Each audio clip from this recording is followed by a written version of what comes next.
What is an API? In this video, we're going to be looking at the basics of specifically REST APIs, and we're going to do it all in less than 5 minutes to get you up to speed with what an API and what a REST API is. If you like this video, please subscribe and support the channel, like the video, and share it on social media with your friends. What is a REST API? REST stands for Representational State Transfer. API stands for Application Programming Interface. So REST is a widely used web technology. It's simple, easy, and fast to learn and to use. It's stateless, which means there's no state that's kept between multiple calls to REST backend services. So let's call our first REST API right within the browser.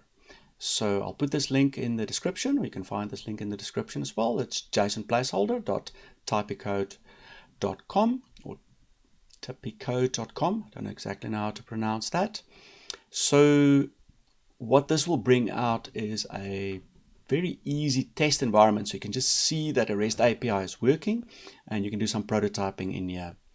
So for example, there's a couple of standard endpoints here, and if we, for example, click on users, it's going to bring back a list of users that's in the system or in this API.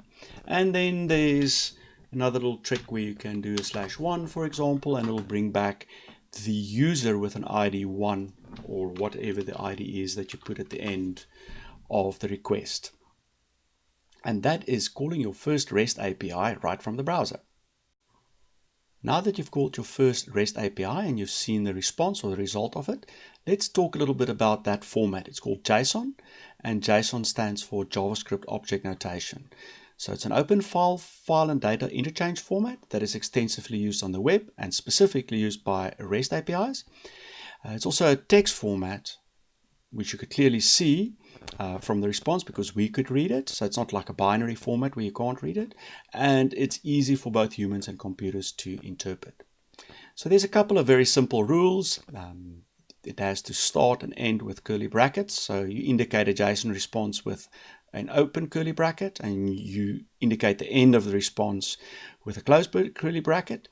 It's got key value pairs, where the key is something that we can access, so like response.name when we write some code, and the values can be strings, numbers, both integer and floating point numbers, Boolean values. GPS has a latitude and a longitude property.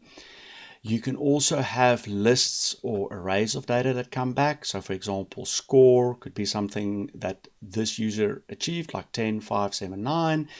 And it could also be a list of strings. So maybe this particular user has children and their names are Peter, Sue, and James.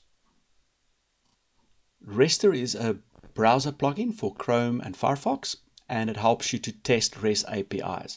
So the link is in the description. You can just scroll down a little bit, click on Chrome, which will take you to the Chrome Web Store, where you can add the extension to your browser. So let's just add it. It takes a couple of moments. Once it's been added, you can simply click on the icon there, click on Rester, and it'll open the Rester browser plugin. Now this helps you to test REST APIs. We're just going to take this endpoint we have here, and then we're going to look at the method or the verb that it uses to interact with the REST API. Now the one we were using in the browser, and the default one, is in get.